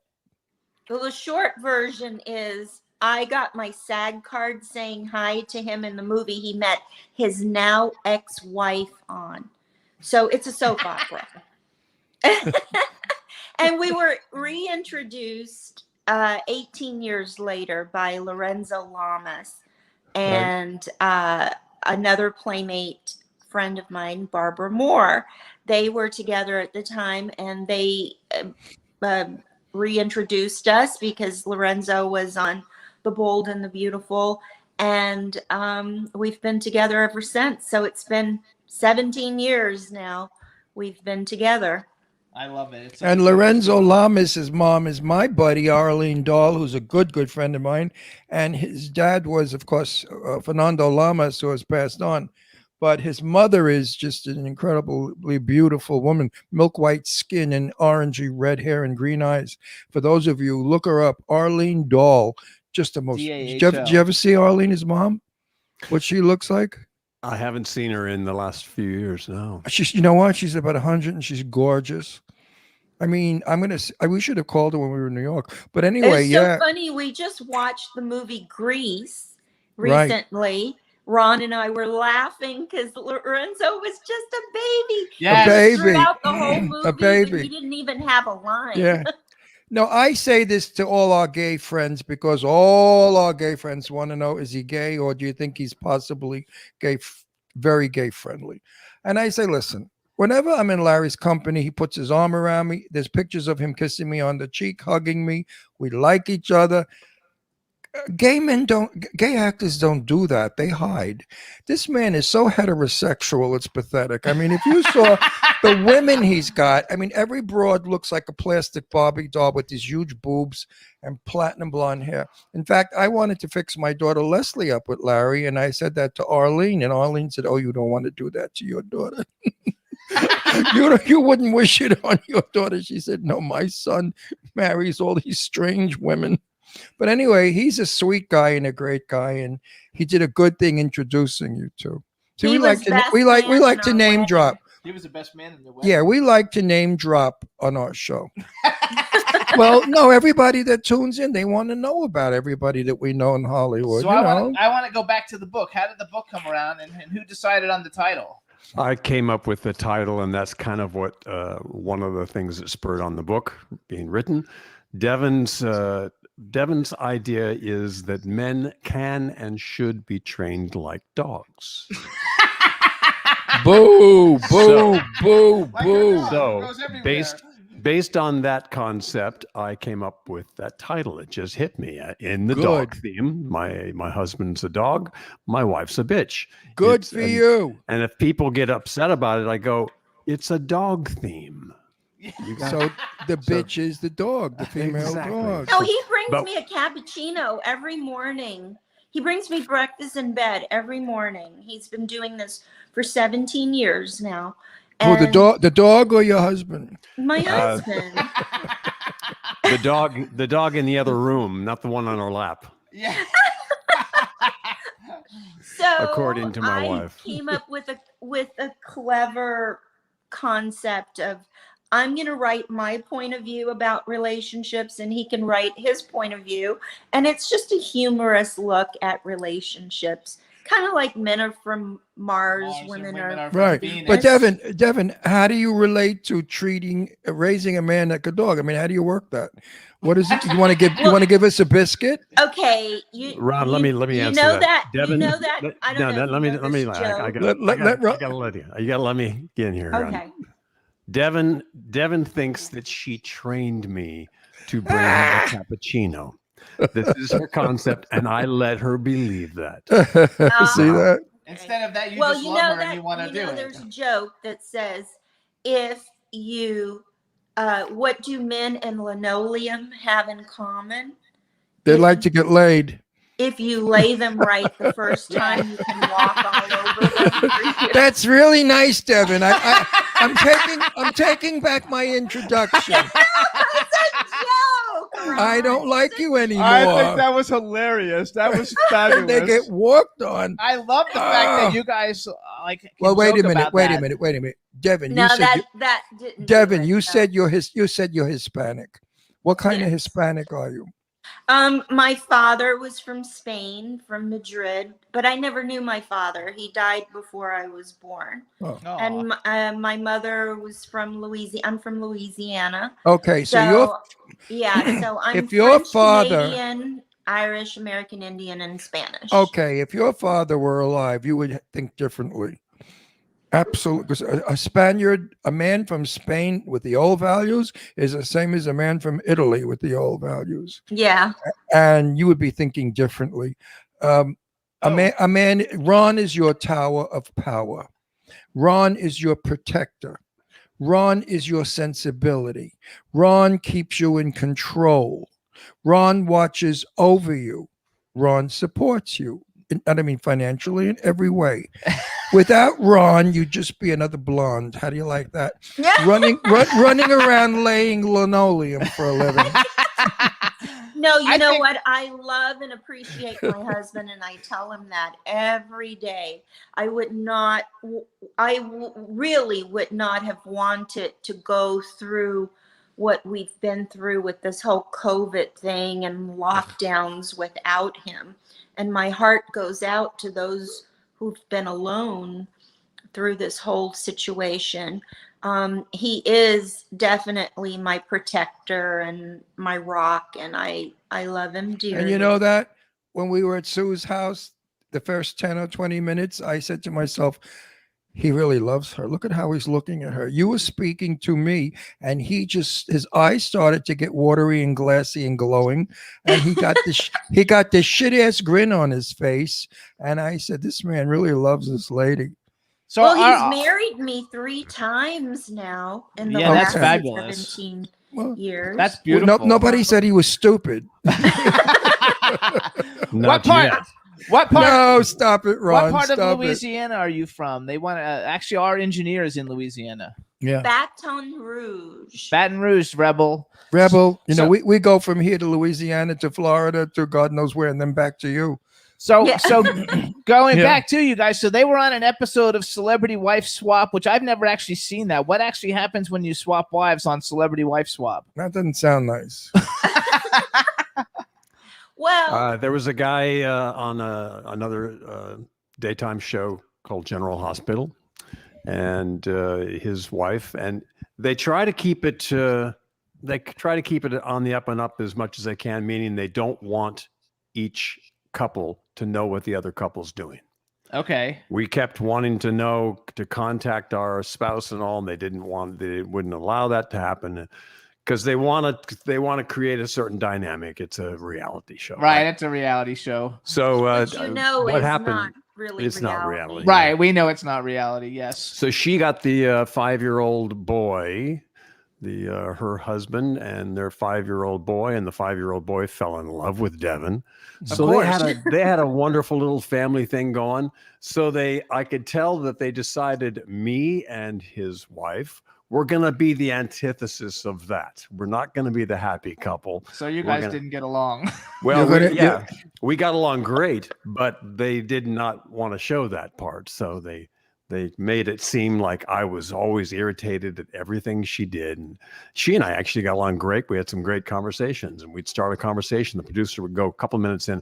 Okay, that's great, guys. So can we get a little more pushback on this? And I think that stinks because your audiences now are going to think you don't get along. I think that's wrong. and they also Well, gonna think that's I'm an what they ass. do. 70% of Yeah, well, screw them. on You're not me. going to screw them. You're not going to give up your reputation to make their show good. I So would did have. it air? Did your episode it's all in actually the air? editing, you guys. It's aired several times, actually. They've rerun it many times. In the chat Well, room, they're well- saying they love that show. Well, I'm going to have to say to you, folks, in person, off camera, without anybody looking, these two guys get along great. They were wonderful. Well, they weren't She getting along with spoke. each other anyway. They were getting. They No, had to but at switch Sue's wives. house, she was But they talking were about. different wives. Celebrity Wife Swap. He doesn't watch any reality. I hate shows. those stupid things. I mean, I don't So even know she why went they with- make. She went with the other guy's Real husband, junk. and he went with the other guy's wife. Yeah, so he was mean to the other guy's wife. Yeah. Well, he wasn't really, but No, what they do is Oh, I they- think the whole premise is stupid. they make it seem like you're in each other's houses, but Oh, you're not. forget You're about in a it. hotel. Forget about it. Forget about it. Come into my movies, 200 each a day. You make some money. I mean, you know. So then another thing they got you guys, because they've really like branded themselves. So now they have Devin's Kick-Ass Cajun seasoning that you can get on devron.com. I had to think about it. Devron.com. And not only does Ron with Player. She brought something to Sue's, if I remember. Am I losing my memory? Mm, Did you make something and bring it to Sue's that we ate? Cajun? no, not at No. that party. No, but I'm Cajun food is my specialty, and I created the spice we give part of the proceeds back to victims of natural disasters, and it was cool. inspired by Hurricane Katrina when it hit New Orleans. I wanted to do something authentic to give back to my home state. So it's my recipe created down in Louisiana, packaged in Louisiana, and I'm a Louisianan. So Good. it's a great spice, lower in sodium, and it's a spice that gives back. I love Good. it. Now, can I ask you a question for my own self, a personal question? Jimmy and I have decided Palm Springs is just too hot. I'm making a lot of films, big films, 200 a day. Remember now. So I'm in about 6 or 7 these Academy Award winning films that I'll get an award for sure. And we have to go to LA. We drive in 2 hours a day. Mostly we shoot up in Santa Clarita, up at the ranches, the farm. You guys, I'm not going to say where you live, but I know where you live. Do you think Jimmy and I should look there? Because I love it there. It's beautiful. Yes. What's We're it like? actually selling our house. You can buy our house and move right in. Yeah, but I'm looking. Where are you going? Wait, I'm looking for a house for about $29,990. We're in Europe half the time as it is, and we have been, and it's just easier on the body to just be half the time in one place and half the time in another. And so our kids are grown up, and we don't need such a big house, and so we're thinking of downsizing and having a much simpler life. That's because nice. It's just Ron and I and Prince. But would you stay in the neighborhood you're in, the area Yes, you're in? we love our neighborhood. We're just outside of Thousand Oaks. Yeah, Beautiful. Well, I didn't want to say that. We're looking in Santa Clarita. Santa Clarita. We're 55 and over because I'm 81. So are we. You're 55 and over? You're not 55. Devin, you're 55? I'm going to be 58 in a God, couple weeks. I'll be You 57. look good. You look good for 58. Here I'm thinking you're I'm like not going to say how old Ron is because he's so. No, I know. sensitive I about know it. how old he is. We discussed it. I think age is just a number. I don't care. I agree. Well, look at me, 81. Do I look 81? No way. No, you do not. I know You do people not. that are younger that act older or seem Yes, older. yes. Doesn't matter. It's how you think and how you feel. Devin, if you knew our schedule for the next 4 months, you'd say that Ron Russell will be dead soon. Because we have, because of Soho Johnny and Sue Wong and a bunch of other friends of ours, we have rock concerts coming up in August in New York and LA. We have, I'm a judge at a dance contest for a disco party that's going to be in LA. We have New York. We have a schedule that young people can't do. My mind does not see age. I am as young as I was when I was young. I refuse to age in any way, I think physically 60 or is mentally. the new 40 now. Yes, right? I agree. Well, 80 is the new 40 for me. So wait, so Can you guys see this? Yes. Yeah, that's you playing a guitar. Who am I Like playing? a bear. A bear. I saw that on your Instagram.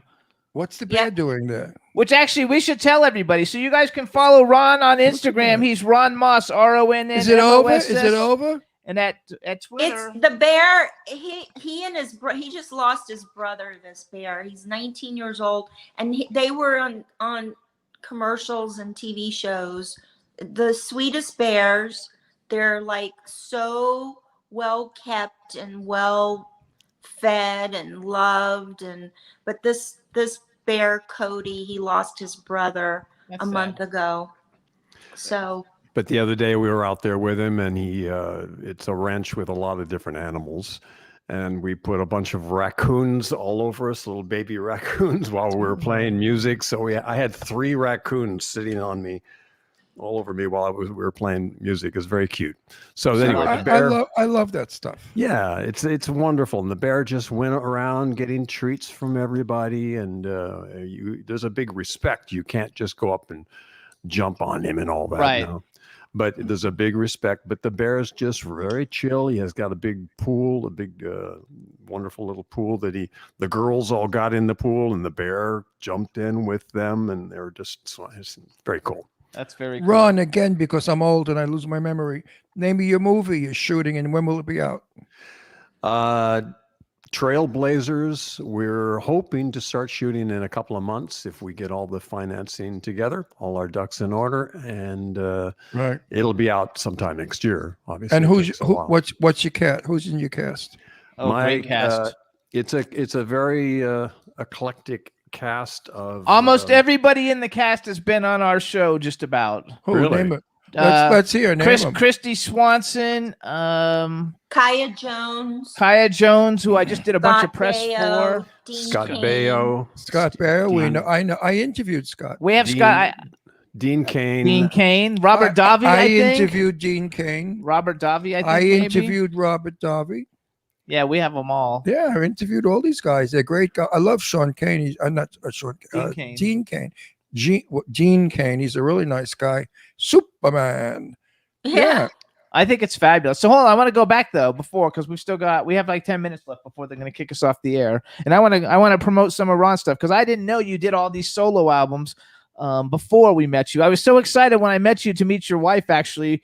Your wife. I Can't Buy Me Love because like it's such a great movie. That I heard somebody talking to you at Sue Wong's about like different solo music, and now according to your website, you have two solo albums. Is there more than that? Because on Spotify, it seems like there's more than that. It's three.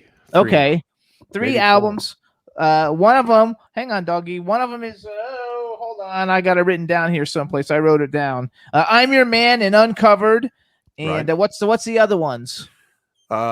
Dreaming, not No, dreaming. Lockdown Lover. Lockdown Lover is what I did last year while we were all locked down. Locked down. I recorded Yeah. everything mostly myself in Belgium and Italy because I did a couple of songs with some friends remotely, and I put it all together, assembled it, and I even made little videos to go along, so they're all music videos. But that was a kind of confined creative endeavor of mine. So Lockdown Lover, and we had a two number ones in Belgium. There you Song go. I wrote. Congratulations. Called what's it called? Dreaming in Color. Thank you. Dreaming Wait, in Color. what's your Dreaming favorite? in Color. What's your Dreaming favorite? in Color. What's your favorite country in Europe? I would say we've spent the most time in Italy. Me because too. It's just an I would say that amazing- too. It's Meanwhile, an amazing place to be. if I were casting a movie, I would use you, Ron, and you have a brother who looks like you, who's not, of course, not your brother. Julia Roberts, the movie you love. What's his name? Pretty Woman. Pretty Woman. What's his name? Richard. Richard Gere. Richard. You look like Richard. Yeah, you could be brothers. I- There's Richard a Gere looks great like him. resemblance, or that I've you both gotten, look like. I've gotten Richard Gere in my life when I was younger. I've gotten Warren Beatty when my hair was longer.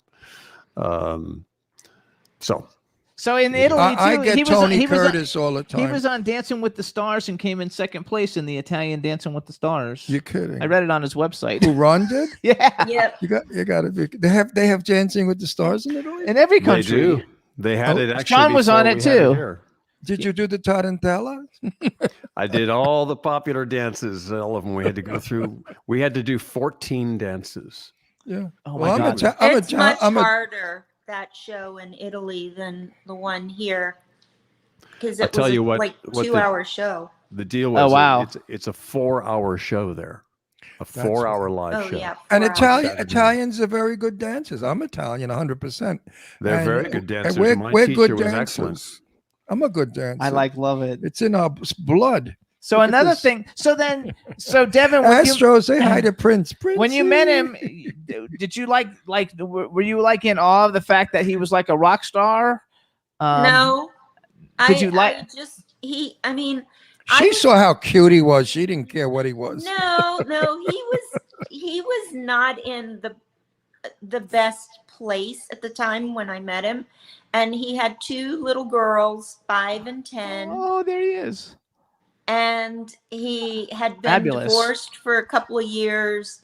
And he was sort of, just not really looking for a relationship. I was 41. He was 52 at the time. So When you met? Yeah, when we were reintroduced, we met. When Larry we introduced met you. back when I first won Star Search, and he Right. was first on The Bold and the Beautiful. Our exes actually did a movie together, and we met at a rap party that our exes were in. And I remembered meeting him. So when Lorenzo was telling me, I'm going to introduce you to this guy on my show, he never mentioned Ron. He was talking about this other guy, Windsor Harmon, who played his brother. And I was thinking in my head, gee, I wish it was that Ron guy, but I thought he was married. So But he was wasn't. like He wasn't wishful married. thinking, and it turned out to be him instead of Windsor, Yeah, because but Windsor told Then you were happy. Then you were happy. But wait, Ron wasn't married. He was single. No, that's She he didn't know that. He Oh, was telling oh, Windsor oh. about me, and Windsor said, "Dude, I'm married. You should introduce her Well, to Ron." how did you get? What technique did you use to get him? Me? You, of course, the little devil. No she way. said, It was "Me." the other way around. She's so innocent. Did you hear that one? No, it Me? was the other way Yeah. around. She just walked in and he was like, Come on, No, Astro, you're on my I don't wires. know. I think I was just a very strong, independent woman, and he was attracted Who to asked that. who asked who on the first date? It He took didn't even about. ask me on a I date. didn't. Devin still laments about me not even calling her for a week. She We had one date at that Mastro's in Beverly Hills. I didn't call her for over a week. What she fails to say was I was working 17, 18-hour days on a show that was unrelenting. And it's hard to do anything. Yeah, exactly. you gotta like love My it, though. future understanding wife. But I she didn't really came to know. I realize didn't know what what kind to of think, work it because was. most of our dates were at Windsor's house for the first month. He didn't really ask me out we hung out. Okay. Let me rephrase that. When did you get your first kiss? Well, I had to reteach him how to kiss. Seriously. Ron he did Moss, not know how Ron to Moss, freaking the soap kiss. opera Romeo. You had to teach he was him how to doing these kiss. fake kisses because his ex-wife was jealous of him kissing on the show. I'm like, dude, you don't know how to kiss. I have to. Everybody thinks you're so adorable. That's He's a hilarious. So wait a minute. kisser, So and he didn't know how to kiss. There's a difference between a TV kiss and a real kiss. Is what I she's don't think saying. he kissed a TV kiss. No, we did. We'd had a technique that was just very copacetic and all. And I got so used to that, doing it for so many years, that I lost my ability to really kiss. To kiss And real. Devin literally went, "That's not a kiss. That is hilarious. This is a kiss." And she just went, "Wow." Woo! That's what I he have fell in forgotten. love with Ron. I taught him how to freaking kiss. I think it just blew his whole image. I mean, every woman that's madly in love with him is going to say, you know what? I could have taught him to kiss. Now they're all going to fantasize that they should have had Ron to teach him to kiss. Women Okay, like so to be in. So let me give you the quick story. Sure. So on the show, I'm doing the fake kisses. Me and Catherine, who was been playing opposite me for more years than I've been married, right? And I come home, I get this big lesson from Devin. 2 minutes. And I literally have to go back to Catherine. And I said, "Catherine, I'm going to tell you a funny story." I told her the whole thing. She laughed. I said, "Would it be okay if on the show, since we've been married 7 times, can we just kiss for real instead of doing the fake kiss anymore?" And I expected her to go, "I don't know." She went, "Yeah, sure. That's okay." She's probably been waiting for years to do that with me. She had no problem. She had no problem. Of course, she did had no movies. problem. It was one of her masturbation fantasies. Let go, Devin. Go, Devin. Ron, I did movies. So in the movies, I actually really kissed Billy Warlock when I did Society, and Patrick Dempsey when I did Can't Buy Me Love. Ron on these soaps, because they were married and they had to do all the fake kissing because they're doing, working together all the time. He got used to doing that. He forgot how to actually kiss. And I said, "Will you just go kiss her for real and tell That's her?" great. So hang on, you guys, because we only got like 30 seconds left. I want to do want my fan more. room live. Everybody get tickets June 5th, 4 p.m. Eastern Standard Time, fan room live with Devin DeVasquez and Ron Moss. Go to fanroomlive.com to get your tickets. Check out DevinDeVasquez.com and RonMoss.com. Follow him. Devin DeVasquez is just Devin DeVasquez on the social medias, Instagram and Twitter. But Ron on Instagram is Ron Moss, but on Twitter he's Ron_Moss. On Twitter, so you guys got to get that right. We want to thank you guys so much for coming on the show. Thank you. No, you're both. And you guys hang on one second You're because our delight- engineer you're- wants to ask you a question. You're really delightful people. I knew that when we met you at Sue's. I even said to Jimmy, they're going to be good interviews. I knew it because that little demonette down there. Oh, and Mr. Prince. Linoleum. Hi, Mr. Prince. If we do this again, I'll play a little song for you. There we We go. are Definitely. going We're to definitely gonna do it again because I'm sure there's millions of women out there saying, everybody in the chat room bring loves it. him on again. Actually, everybody on the chat room thinks he's very cute and everything, but they're all saying that Devin is totally adorable. She is adorable. No, you know what? She They're a is. wonderful team because he plays off of her, and she knows when to come in and be sweet and cute. You both work it well. I love your personality. All right, everybody. So we're going to go. And I'm happy that we know each other. I'm really happy. Now, welcome to our soap opera family. We know everybody from Judith Chapman down to who? Everybody. It doesn't matter. We got to go. So we got to go. Oh, I don't want to go. Hey, everybody. Down to Thanks so him. much. Tune in next week. To him. We'll see you at you guys at place the, that at the we're place not that we're gonna going. see you, and I'll Right. and stay online 1 second, you guys. All right, everybody. We'll see you next week. Bye. Thanks, Bye-bye. chat room. See you Bye-bye. later. Good show, folks. Good Can turn out to be so wrong. Yeah, we in the mix. Yeah, we in the mix. It's another episode. Here we go. The Jimmy Star Show with Ron Russell. Interviewing the hottest, newest, and truest of today's celebrities. Make sure to subscribe so you can get notified weekly. Jimmy Star, he's the king of cool. Ron Russell, he's a gorgeous dude. Chat room is live and you would be a fool not to vibe with us at the Jimmy Star Show with Ron Russell. Come watch it live on W4CY Radio. Miss some past episodes, download on iTunes. The Jimmy Star Show with Ron Russell. It's the Jimmy Star Show with Ron Russell.